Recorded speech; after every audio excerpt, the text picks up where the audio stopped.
بسم اللہ الرحمن الرحیم۔ آج ہم گفتگو کریں گے مسلمانوں کا مکہ سے حبشہ کی طرف ہجرت کرنا اور پھر حبشہ کے اندر قیام کے دوران کفار مکہ کی طرف سے مختلف تدابیر اور حیلے بہانوں کے ذریعے سے مسلمانوں کا واپس مکہ میں لا کر ظلم ڈھانا اور پھر دوبارہ مسلمانوں کا حبشہ کی طرف ہجرت کرنا۔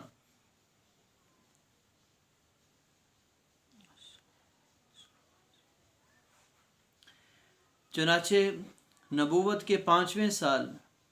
جب کفار مکہ نے مسلمانوں کو بہت زیادہ ستانا شروع کر دیا، مسلمانوں کو ہر طرف سے تکالیف دینا شروع کر دی، تو مسلمان اللہ کے نبی صلی اللہ علیہ وسلم سے اجازت لے کر حبشہ کی سرزمین کی طرف چلے، کیونکہ حبشہ کے بادشاہ کے بارے میں معروف تھا کہ وہ بادشاہ بڑا نیک دل انسان ہے، وہ بادشاہ لوگوں کی بڑی رعایت رکھنے والا ہے، وہ بادشاہ بڑا عادل اور منصف بادشاہ ہے۔ اس لیے حبشہ کی سرزمین کا انتخاب کیا گیا۔ وہ عیسائی بادشاہ اسحمہ جو بعد میں رضی اللہ تعالیٰ عنہ بنے، حضرت جعفر طیار رضی اللہ تعالیٰ عنہ کے ہاتھ پر اسلام قبول کیا۔ چنانچہ 11 مرد اور 4 عورتیں جب حبشہ پہنچے تو بادشاہ نے اپنے سرزمین میں انہیں جگہ عطا فرمائی۔ اب یہ مسلمان حبشہ میں مذہبی آزادی کے طور پر تو آزاد تھے، اپنے اسلام کے پر عمل پیرا ہونے کے اعتبار سے تو آزاد تھے، لیکن اب مکہ کی سرزمین جس کی محبت ان کے دل میں تھی، بیت اللہ کی محبت ان کے دل میں تھی، خاص طور پر اللہ کے نبی صلی اللہ علیہ وسلم کی محبت ان کو ستائے جا رہی تھی کہ ہم حبشہ میں سکون سے ہیں اور نبی کریم صلی اللہ علیہ وسلم اور باقی اصحاب مکہ کے اندر پریشانی میں ہیں اور کفار ان پر ظلم ڈال رہے، یہ مسلسل انہیں پریشانی تھی۔ اسی اثنا میں مکہ کی طرف سے یہ خبر پہنچی حبشہ کہ مکہ کے لوگوں نے جو کفار ہیں مسلمانوں سے صلح کر لی، یعنی بہت سارے لوگوں نے اسلام قبول کر لیا، مکہ میں امن و امان قائم ہو چکا ہے، مسلمان خوشحال زندگی گزار رہے۔ تو حبشہ کے لوگ جو پہلے سے بے چین تھے مکہ واپس آنے میں، نبی کریم صلی اللہ علیہ وسلم کا دیدار کرنے میں، تو فوراً واپس آنے کے لیے تیاری کرنے لگے۔ اتنے میں ایک شخص نے بتایا کہ نہیں، یہ بات جھوٹی ہے، خبر جھوٹی ہے، نہ تو مکہ کے لوگوں نے صلح کی، نہ مکہ کے لوگ مسلمان ہوئے، اور نہ ہی مکہ کے لوگوں نے اپنے ظلم کو روکا ہے، لہٰذا تم نہ جاؤ۔ اب لوگ شش و پنج کا شکار ہو گئے، حیرانگی میں پڑ گئے، کیا کریں؟ ایک طرف خبر مسلمان ہونے کی، دوسری طرف خبر کہ ابھی کافر ہیں، مسلمانوں کو تکالیف دے رہے ہیں۔ البتہ مشورہ یہ ہوا کہ واپس چلتے ہیں، جا کر خود حالات معلوم کرتے ہیں۔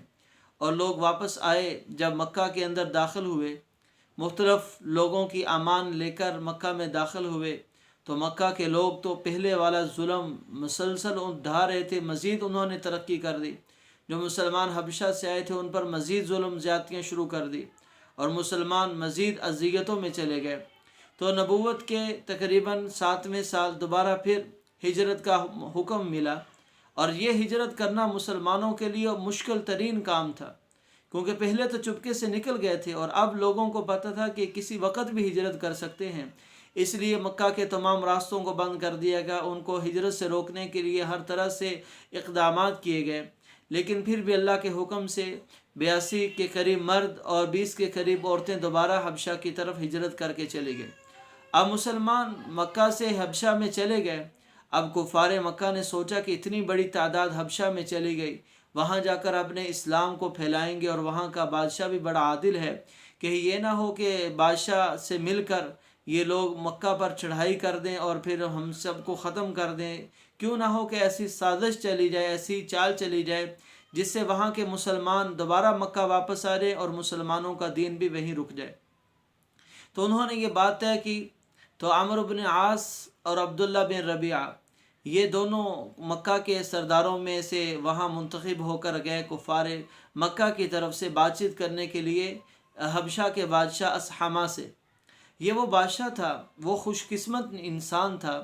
جو مسلمان ہو چکا، اور بعد میں آپ صلی اللہ علیہ وسلم نے جب اس کا انتقال ہوا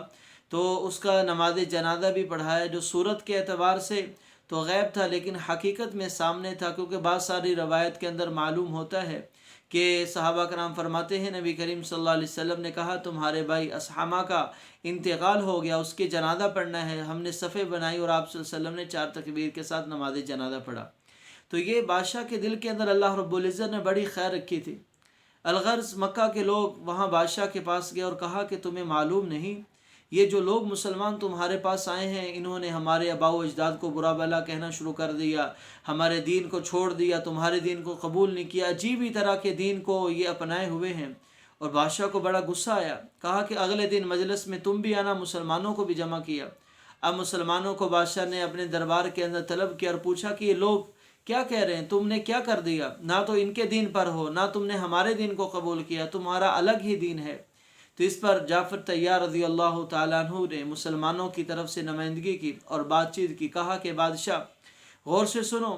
اللہ رب العزت نے جب ہم آپ صلی اللہ علیہ وسلم کی بعثت سے پہلے مختلف قسم کی برائیوں میں مختلف قسم کی معاشرتی برائیاں ہمارے اندر موجود تھی، ہم بت پرستی کی طرف تھے، ہر طرح کے قتل و غارت، شراب نوشی، ہر طرح کی برائی ہمارے اندر موجود تھی۔ پھر اللہ رب العزت نے ہمارے اندر اپنے رسول صلی اللہ علیہ وسلم بھیجے، وہ ایسے رسول اللہ صلی اللہ علیہ وسلم سے جن کی نسب سے، جن کی شرافت سے، جن کی بزرگی سے، جن کی سچائی سے اور جن کی ہر طرح سے ہم نے پرکھا، اور نبوت سے پہلے ہم ان کو صادق و امین کہا کرتے تھے۔ پھر انہوں نے ہمیں اللہ وحدہ لا شریک کی عبادت کی طرف بلایا، ایک اللہ رب العزت کی دعوت دی تو ہم نے اس کی دعوت پر لبیک کہا۔ وہ نبی جو خود پاک باز تھا، خود نیکی کے راستے پر چلنے والا، اس نبی نے آ کر ہمیں ہر قسم کی برائی سے روکا، ہر قسم کے گناہ سے روکا، ہم رک گئے اور ہر طرح کی خیر اور ہر طرح کی نیکی کا حکم دیا، ہم کرنے لگ گئے۔ تو یہ باتیں وہ نجاشی جو اس وقت بادشاہ تھا اسحامہ جس کا نام، کہنے لگا وہ ذرا باتیں مجھے بھی پڑھ کر سناؤ، وہ کیا باتیں ہیں؟ تو سورۃ مریم کی ابتدائی آیات کی تلاوت کی گئی تو بادشاہ بڑا ہی متاثر ہوا، کہا کہ واقعی یہ اسی طرح کا کلام ہے جو عیسیٰ علیہ السلام پر نازل کیا گیا۔ اب یہ جو دو سردار عمرو بن عاص اور عبداللہ بن ربیعہ مسلمانوں کے خلاف سازش کرنے کے لیے گئے تھے، دیکھا کہ اب بادشاہ ان کے اس چال میں تو نہیں آیا، ان کے اس منصوبے کو تو فیل بنا چکا ہے، لہذا انہوں نے دوبارہ مشورہ کیا کہ کیوں نہ ہو کہ ہم اب اس بات کو، اس چال کو مذہبی رنگ کیوں نہ دے دیا جائے۔ یعنی بادشاہ کو کہتے ہیں کہ تم عیسائی ہو، یہ تمہارے بارے میں تم کہتے ہو عیسیٰ علیہ السلام اللہ کا بیٹا ہے اور یہ مسلمان کہتے ہیں کہ اللہ کا بندہ ہے، تو ہم کیوں نہ ہو بادشاہ کے سامنے ایسی بات کریں جس سے بادشاہ کو غصہ آئے گا اور بادشاہ مسلمانوں کو اپنے ملک سے نکال دے گا اور واپس مکہ میں بھیج دے گا اور ہم اپنے مقصد میں کامیاب ہو جائیں گے۔ اگلے دن پھر کہا انہوں نے کہ آپ کو معلوم ہے تمہارے دین کے بارے میں کیا باتیں کر رہے ہیں، کیا باتیں ہو رہی ہیں؟ بادشاہ نے کہا ان سے پوچھتے ہیں۔ تو بادشاہ نے پوچھا ان سے کہ تم عیسیٰ علیہ السلام کے بارے میں کیا کہتے ہو؟ تو انہوں نے کہا کہ عیسیٰ علیہ السلام اللہ کے بندے اور رسول ہیں، اللہ رب العزت کے کلمے اور روح ہیں، اور مریم علیہ السلام کے کنوارہ پن سے اللہ رب العزت نے انہیں پیدا کیا۔ تو نجاشی نے ایک تنکا اٹھایا اور اٹھا کر کہا کہ یہ تنکے سے ذرا برابر بھی بات انہوں نے نہ کم کی ہے نہ زیادہ، یعنی حقیقت میں عیسیٰ علیہ السلام اللہ کے بندے اور رسول ہی تھے، یہ تو لوگوں نے انہیں اللہ کا بیٹا بنا دیا۔ جب یہ تمام باتیں ہو چکی، دونوں طرح سے دونوں تدابیر کفار کی فیل ہو گئی اور نجاشی بھی سمجھ گیا کہ مسلمان حق پر ہیں، انہوں نے جو کفار مکہ وہاں تحائف لے کر گئے ہوئے تھے ان کے تحائف واپس کر دیے، انہیں ناکام اور خسارے میں ڈال کر نامراد ہو کر وہ واپس لوٹے۔ اور سن 7 ہجری کے ابتدا کے اندر ہی مسلمان وہاں پر حبشہ کے اندر بھی مقیم تھے۔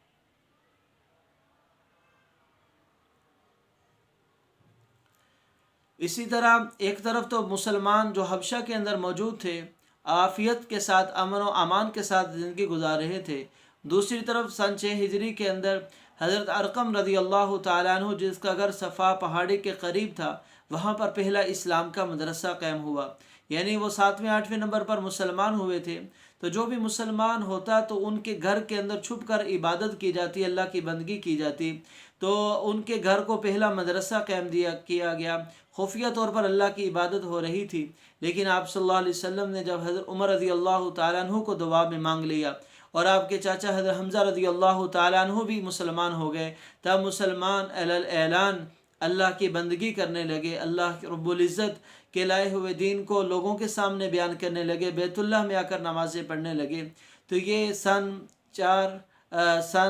5 اور 6 ہجری کے کچھ مختصر واقعات ہیں جس کے اندر مسلمانوں نے حبشہ کی طرف ہجرت کی، اور پھر مسلمانوں کا ایک مدرسہ ارقم مسلمانوں کا ایک مدرسہ مکہ کے اندر قائم ہوا، جس کے اندر مسلمان خفیہ طور پر اسلام کی تعلیم دے رہے تھے۔ پھر عمر رضی اللہ تعالیٰ عنہ کے اسلام لانے پر مسلمانوں نے اعلانیہ اللہ رب العزت کے دین کی دعوت دینا شروع کر دی۔ یہ آپ صلی اللہ علیہ وسلم کی زندگی کا ایک پہلو تھا۔ اللہ تعالی ہمیں نبی کریم صلی اللہ علیہ وسلم کی سیرت سے بھرپور استفادہ کرنے کی توفیق عطا فرمائے۔ مع السلام۔